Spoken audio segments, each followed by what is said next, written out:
সেই সংগ্রামে যতগুলো রক্তের সিঁড়ি নির্মিত হয়েছে তার মধ্যে গণ অধিকার পরিষদের নির্মিত সিঁড়ির সংখ্যা কম নয়। দাবির আদায়ের জন্য সংগ্রামের জন্যই আমরা গণতান্ত্রিক অধিকার আদায়ের জন্যই আমরা রক্ত দিয়েছি। আমরা তাদেরই রক্তের সিঁড়ি বেয়ে আজকে এখানে উপনীত হয়েছি। আমি বসে দেখছিলাম আর শহীদ মিরাজের বাবার বক্তব্য শুনছিলাম। এখানে রক্ত সংগ্রাম ও গৌরবের 4 বছর। রক্ত সংগ্রাম শব্দটা আমার কাছে খুব নতুনত্ব দিয়েছে, আমার মনে লেগেছে। এই শব্দটা আসলেই গণ অধিকার পরিষদের সাথে এই শব্দটা মানানসই। ছাত্র অধিকার পরিষদের গঠন থেকে সংগ্রাম থেকে আজ পর্যন্ত রাজনৈতিক দল হিসাবে পরিণত হওয়ার পর থেকে গণ অভ্যুত্থান পরবর্তী পরিস্থিতির এই সময় পর্যন্ত কেবলই সংগ্রামের ইতিহাসের নাম ছাত্র অধিকার পরিষদ, গণ অধিকার পরিষদ।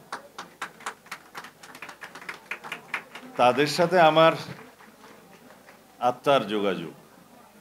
আমি নির্বাসিত জীবন থেকে যাদের সাথে সবচেয়ে বেশি যোগাযোগ রক্ষা করতে পেরেছি তার মধ্যে নূর এবং রাশেদ সবচাইতে উল্লেখযোগ্য।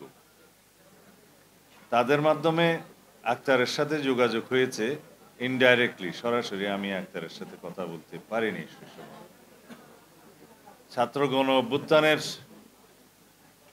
রক্তঝরা দিনগুলোতে সেই সময়কার প্রতিনিয়ত যোগাযোগ, আন্দোলন পরিচালনা করা, সবসময় আলাপ আলোচনা এবং পরামর্শ নেয়া, এগুলো তাদের মাধ্যমেই জারি ছিল। বিভিন্ন অনুষ্ঠানে নূর এবং রাশেদ সেই কথা বলেছে। আমরা বিএনপি, ছাত্রদল, যুবদল এবং অন্যান্য অঙ্গ সংগঠনের পক্ষ থেকে সেই ছাত্র গণ অভ্যুত্থানের বিভিন্ন পর্যায়ে কিভাবে অংশগ্রহণ করেছি এবং কিভাবে অংশগ্রহণ করতে হয়েছে, সেই আন্দোলন কিভাবে সমন্বয় হবে তার অনেকটা সমন্বয়ের দায়িত্বে নূর এবং রাশেদ ছিল। তাকে অ্যারেস্ট করার পরে তার টেলিফোনে একটা আমার মেসেজের কারণে তাকে খুব বেশি নির্যাতন করা হয়েছে, সেই মেসেজটা আবিষ্কার করার কারণে। রাশেদ তো তখন এমন অবস্থা যে পালিয়ে বেঁচেছে এবং তার পরিবর্তে বিশ্ববিদ্যালয়ের একজন শিক্ষকের মাধ্যমে আমার যোগাযোগ রক্ষা করতে হয়েছিল। এখন তিনি আইসিটি কোর্টের একজন আইনজীবী। এই কথাগুলো হয়তো ইতিহাসে এইভাবে লিপিবদ্ধ থাকবে না, কিন্তু এগুলো আমাদের ছাত্র গণ অভ্যুত্থানের সফলতার পিছনের বাকি অনেকের মতোই ইতিহাস। তাতে ছাত্র অধিকার পরিষদ হয়ে গণ অধিকার পরিষদ পর্যন্ত বাংলাদেশের জনগণের এবং এই দেশের স্বার্থ রক্ষার, এই দেশের সাম্য, ন্যায়, বিচার এবং বৈষম্যহীন সমাজ ব্যবস্থা প্রতিষ্ঠার জন্য যে ধারাবাহিক সংগ্রাম, সেই সংগ্রামেরই বিকল্প নাম হচ্ছে গণ অধিকার পরিষদ। আমি এই মূল্যায়নগুলো এই জন্যই করতে চাই যে আমাদের দেশে মূল্যায়ন করা এবং অ্যাপ্রিসিয়েশন সেটার বড়ই অভাব। রাজনৈতিক সংগ্রামের ইতিহাসে বিগত 16 বছর 17 বছরের যে ধারাবাহিক সংগ্রাম, সেই সংগ্রামে যতগুলো রক্তের সিঁড়ি নির্মিত হয়েছে তার মধ্যে গণ অধিকার পরিষদের নির্মিত সিঁড়ির সংখ্যা কম নয়। এখনো পর্যন্ত নুরুল হক নূরের কেন জানি আন্দোলনে, সংগ্রামে প্রহৃত হওয়ার একটা ইতিহাস, সেই ইতিহাসে নূরের দীর্ঘ অবদান আছে। এখনো পুলিশের লাঠি আর নূরের পিঠ, এটা যেন একটা বিশাল সম্পর্কের বিষয় হয়েছে। এটা আমাদের জন্য অতীতে গৌরবের ছিল, বর্তমানের জন্য গৌরবের নয়। এই সময়ে কেন সেটা হবে? ফেসিবাদী শাসন আমলে ফেসিবাদী বাহিনীর হাতে প্রহৃত হওয়া আন্দোলন সংগ্রামের জন্য একটা গৌরবজনক বিষয়, কৃতিত্বের বিষয়। কিন্তু এখন সেটা নয়, এখন তার উল্টা। আমরা কামনা করি এই 24-এর গণ অভ্যুত্থান পরবর্তী সময়ে কোনো রাজনৈতিক নেতৃবৃন্দ রাজপথে এইভাবে প্রেরিত হবে না। যে কোনো আন্দোলন সংগ্রামের অধিকার আদায়ের জন্যই তো আমরা রক্ত দিয়েছি। আমরা রাজপথে কথা বলার জন্য, দাবির আদায়ের জন্য, সংগ্রামের জন্যই আমরা, গণতান্ত্রিক অধিকার আদায়ের জন্যই আমরা রক্ত দিয়েছি। সুতরাং ভবিষ্যতে যাতে রাজপথে জনগণের কথা বলার অধিকার, সংগ্রামের অধিকারের উপরে কোনো রকমের হামলা না হয়, সেই চেষ্টা আমাদেরকে করতে হবে। অতি অবশ্যই রাষ্ট্রের আইনশৃঙ্খলা রক্ষাকারী বাহিনীর একটি ভূমিকা আছে। সেখানে কিভাবে বল প্রয়োগ করতে হবে সেটা জাতিসংঘের স্ট্যান্ডার্ড ফলো করতে হবে, যে কোন মাত্রার বল প্রয়োগ, কোন সময় কিভাবে প্রয়োগ করতে হবে। আমরা এই অধিকারগুলো এবং এই আইনগুলো বাস্তবায়নের জন্যেই ভবিষ্যতে আমাদেরকে কাজ করতে হবে। এখানে সবাই বক্তব্য দিয়েছে। শহীদ মিরাজের পিতার বক্তব্যের পরে আমার মনে হয় আমাদের সেই বাংলাদেশ বিনির্মাণের চেষ্টা করতে হবে, প্রতিশ্রুতি দিতে হবে, অঙ্গীকারাবদ্ধ হতে হবে। যেই প্রত্যাশা নিয়ে, যে অঙ্গীকার নিয়ে মিরাজরা শাহাদত বরণ করেছেন, রাজপথে রক্ত দিয়েছেন, আমরা তাদেরই রক্তের সিঁড়ি বেয়ে আজকে এখানে উপনীত হয়েছি। গণতন্ত্রের কথা বলতে পারছি, আগামী দিনে নির্বাচনের কথা বলতে পারছি। আমরা জুলাই সনদ প্রণয়ন করেছি এবং মোটামুটি সবাই স্বাক্ষর করেছেন। এখনো এনসিপি সহ 2-1টি দল স্বাক্ষর করার সুযোগ পায়নি, কারণ তাদের কিছু দাবি দেওয়া আছে। সেই দাবি দেওয়ার প্রেক্ষিতে আলাপ আলোচনা হচ্ছে। হয়তো আশা করা যায় তার একটা সুষ্ঠু ন্যায়ানুগ সমাধান হবে, তারপরে তারাও স্বাক্ষর করতে পারবেন।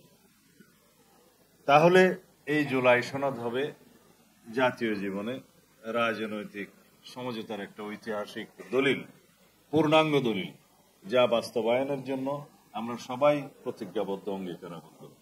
এবং সেই বাস্তবায়নের জন্য সুনির্দিষ্ট ফোরাম হচ্ছে একটি নির্বাচিত জাতীয় সংসদ।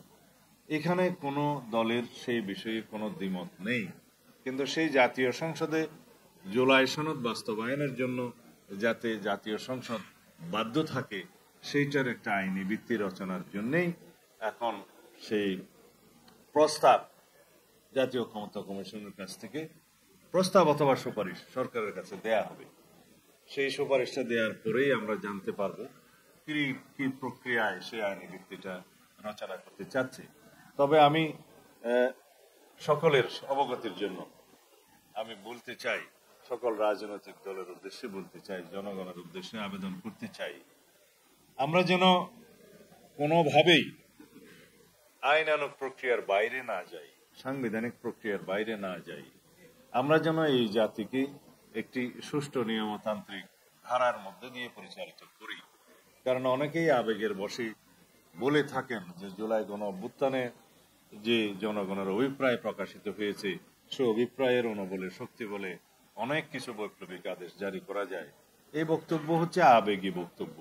কারণ জনগণের অভিপ্রায়কে বাস্তবায়ন করার জন্যেই আমরা সবাই সংবিধানের আশ্রয় নিয়েছি এবং সাংবিধানিকভাবেই এই সরকার গঠিত হয়েছে এবং এখনো পর্যন্ত আইনানুগভাবে, সাংবিধানিকভাবে আমরা এই রাষ্ট্রটা পরিচালনা করছি। এখানে কিছু কিছু বিষয় হয়তো অনেকে বিতর্ক নিয়ে আসেন যে প্রকৃত সাংবিধানিকতা কি রক্ষা করা গিয়েছে। আমি সবসময় উত্তর দিয়েছি, যত কিছু আমরা 106 এর মধ্য দিয়ে, সুপ্রিম কোর্টের অনুমতির মধ্য দিয়ে আমরা বৈধতা দেওয়ার চেষ্টা করেছি, তারপরেও কিছু কিছু বিষয় আমাদের কাছে এমন মনে হয় যে সংবিধানের কিছু কিছু ধারা বোধহয় অ্যাব্রোগেটেড হয়েছে। কিন্তু সেটার লেজিটিমেসি পরবর্তী পার্লামেন্টে অবশ্যই সরকারের কর্মকাণ্ডকে যখন বৈধতা দেয়া হবে, তখন সেটা সংবিধানের 4th তফসিলে ধারণ করে তাকে বৈধতা দেয়া হবে, রেটিফিকেশন করা হবে। অন্যান্য আইন কানুন যেগুলো পাশ হয়েছে সেগুলোরও রেটিফিকেশন লাগবে।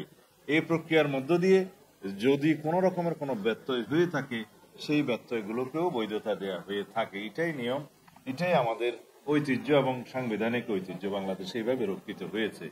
সুতরাং আমরা সেই দোহাই দিয়ে যেন আবার এমন কোনো অসাংবিধানিক পদ্ধতির দিকে না যাই, যাতে ভবিষ্যতে এটা নিয়ে আবার প্রশ্ন উঠবে যে যার আদেশ জারি করার কথা তিনি করলেন না, যেভাবে আদেশ জারি করার কথা সেভাবে হলো না, সেই আদেশের ভিত্তি যদি আইনানুগ না হয় তাহলে সেই আদেশের আইনানুগ ভিত্তি কিভাবে রচিত হবে এবং সেটাকে বাস্তবায়নের জন্য কিভাবে আবার পার্লামেন্টকে জনগণ সম্মতি দিবে, এই কথাগুলো যেন আমরা না আনি।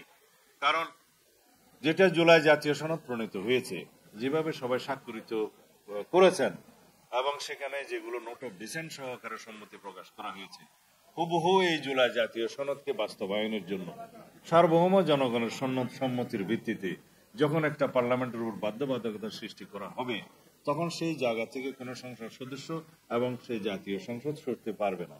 এবং সেইটাই হচ্ছে প্রকৃত জনগণের অভিপ্রায় এবং কনস্টিটিউয়েন্ট পাওয়ার।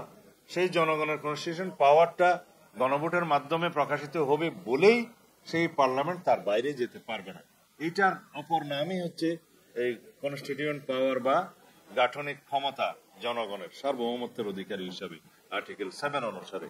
এই কথাগুলো আমরা বোঝাতে চেষ্টা করেছি এবং আমরা সেই নিয়মতান্ত্রিক পদ্ধতিতে গিয়ে পরবর্তী পার্লামেন্টে সেই পার্লামেন্ট যেন জনগণের সেই সম্মতিটা বাধ্যতামূলকভাবে বাস্তবায়ন করে, সেই জায়গায় আমরা আছি। এখন যদি আমরা ইমোশনালি রাজনৈতিকভাবে সুখ অনুভব করার জন্য অনেক রকমের বাক্য ব্যয় করি, অনেক রকমের আদেশ নির্মাণ করি, সেই আদেশের ভিত্তিগুলো নিয়ে ভবিষ্যতে প্রশ্ন উঠবে, জুডিশিয়ারিতে কেউ প্রশ্ন তুলতে পারে, সেই জায়গায় যেন না যাই। আমরা যাতে একটা নিয়মতান্ত্রিক পদ্ধতিতে এসেছি, সবার সম্মতিক্রমে এই জাতির একটা ঐক্যের মধ্য দিয়ে যেন আমাদের জুলাই সনদটা বাস্তবায়িত হয় এবং আমরা শহীদের স্বপ্ন পূরণ করতে পারি, এই জাতির প্রত্যাশা পূরণ করতে পারি, সেই আহ্বান সবাইকে জানাবো। আমার ভাই যারা নতুন রাজনৈতিক দল গঠন করেছেন, এনসিপি, তাদের অনেক রকমের বক্তব্য আছে যেগুলো আমরা নিজেরাও ধারণ করি আমাদের অভ্যুত্থানের অঙ্গীকার হিসাবে, কিন্তু সেগুলোকে একটা বাস্তব রূপ দিতে হবে এবং বাস্তবের নিরিখে কথা বলতে হবে। আমরা যেন এমন কোনো প্রস্তাব না দিই যাতে করে ভবিষ্যতে সেই প্রস্তাবগুলো, সেই আদেশগুলো প্রশ্নবিদ্ধ হয়, কেউ জুডিশিয়ারের কাছে নিয়ে যেতে চায় এবং সেইগুলোর মধ্য দিয়ে যেন আমাদের এই টোটাল প্রক্রিয়াটাকে কেউ এক সময় অবৈধ বলে যেন আওয়াজ না দিতে পারে। সেই কথা আমি আজকের জন্য বলছি না, আগামী 5 বছরের জন্য বলছি না, আগামী 10 বছর পরে বা 15 বছর পরে যাতে এই প্রশ্নটা নিয়ে কেউ আদালতে না যেতে পারে, সেই রকম একটা ভিত্তি আমাদের এখনই রচনা করতে হবে। সুতরাং আমরা অতি সাবধানে আমাদের অর্জিত যে সাফল্য, সেই সাফল্যকে আরো সাফল্যের জন্য সামনে এগিয়ে নিয়ে যেতে হবে। আমরা চাই আমরা সবাই যেভাবে ঐক্যবদ্ধ হয়েছিলাম ফ্যাসিবাদ বিরোধী গণতান্ত্রিক আন্দোলনে, যেভাবে আমরা ঐক্যবদ্ধ থাকার কারণে বিজয়ী হয়েছিলাম, যে কারণে ফ্যাসিবাদের পতন হয়েছে, পালিয়ে যেতে বাধ্য হয়েছে, সেই রকম ঐক্য যেন আমরা বজায় রাখি। এই ফ্যাসিবাদ বিরোধী জাতীয় ঐক্যই হবে আমাদের সামনের দিনে এগিয়ে চলার জন্য একমাত্র শক্তি। আর যদি সেই ঐক্য কোনো কারণে আমাদের মধ্যে নষ্ট হয়, তাহলে সেটা ফ্যাসিবাদের প্রত্যাবর্তনকেই কেবল টেনে নিয়ে আসবে বা ফ্যাসিবাদের প্রত্যাবর্তনকেই যেন আহ্বান জানাবে। আমরা যেন সেদিকে না যাই।